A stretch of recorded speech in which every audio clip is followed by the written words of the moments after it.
The purpose of the excavation was to make sure that the Westport Historical Society can do their foundation renovations at the Handy House without disturbing anything that can be historically significant. Now, a lot of the test pits that we had planned, we had already dug on Thursday and Friday, and on the north side of the house we can't dig because it's too frozen.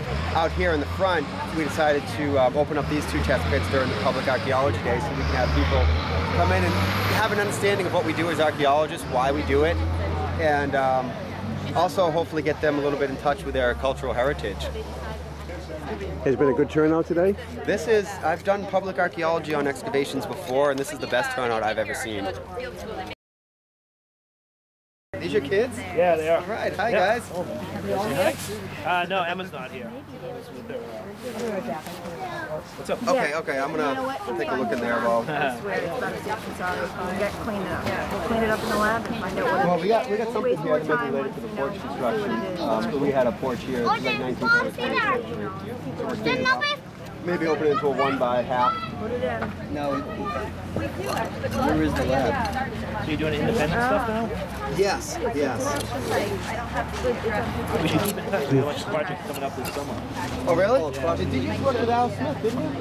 That's gonna be, yeah. Oh, that didn't happen yet? No, not yet. Down in Rhode Island. Yeah, he was telling me about that job. I saw him around Christmas time. Yeah, we hope to do it before Christmas. It didn't happen, huh? I mean, Joyce Clements is doing it, and she's having a lot of trouble. Rhode Island DOT, I guess. It's a real stickler to get sent. That's too bad, but. Oh, as long as the weather holds well. Okay, we're in business. What else you working on now? Got any other projects going on? I got one coming up down in Yarmouth. One up in Duxbury.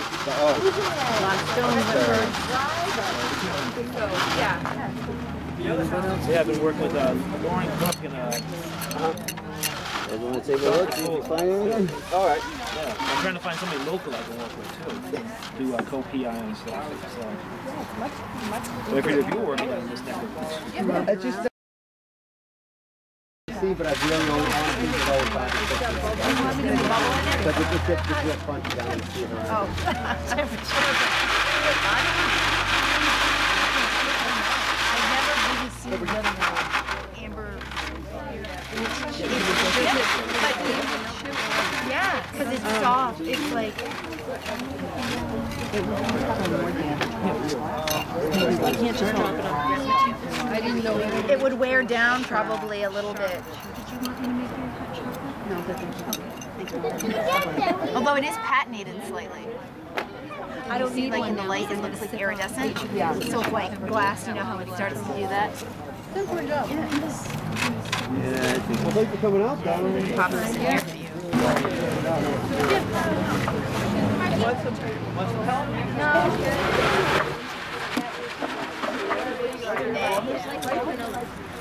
So I'm thinking of following the box out. I just want to know which direction to go. Can we empty that bucket for you? Well, we've got just a little more. That's fine, that's why I asked first.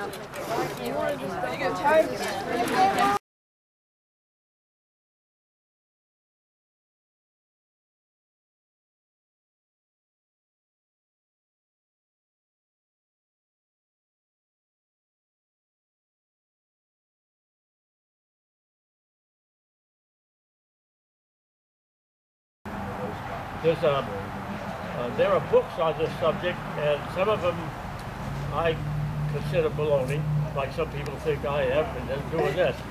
But one man claims, and he lives up in Maine, that he can find water by using a map of the property. Down in Mexico, they wanted to build a state park, a federal park or whatever, but they couldn't get any water, and they couldn't have people coming there that didn't have water.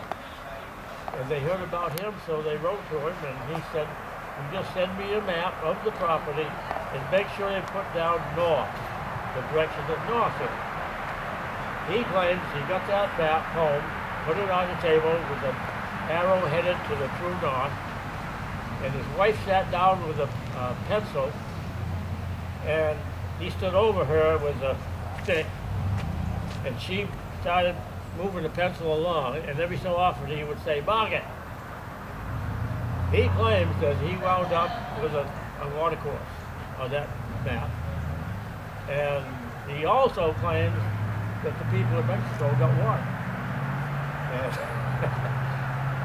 I don't really believe what he says. But it's a funny thing, I tried it. A man up in a Acushnet wanted me to find water for development, so I did. And he tried to stick, and he was pretty good. You know, he got almost the same pull I did. And he started doing the same thing, finding water for people. So we got together on that, and he sent me a map of his property. He'd already doused it. You know where the water courses were. And I did the same thing with my wife.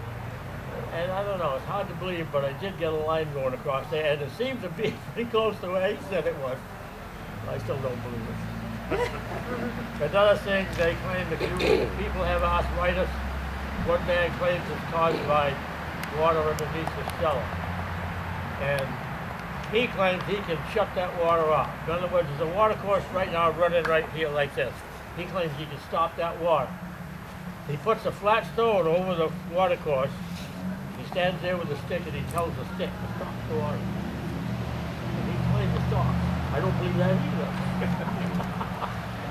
And another thing I can't do is tell you how much water is down there. I can guarantee you there's plenty of water because I wouldn't get a pull if there wasn't. But there's another man who wrote in a book, and one of his subjects was how to tell how much water is down there. And he stands over the water course and he asks questions. Is it 25 gallons a minute? And if the stick doesn't go down, then it can't be. Is it 30 gallons a minute? And you finally come to a figure, and he says the stick goes down, so he tells you how much water is down there. I believe in God, but I don't quite go that far. Okay, anybody want to try this?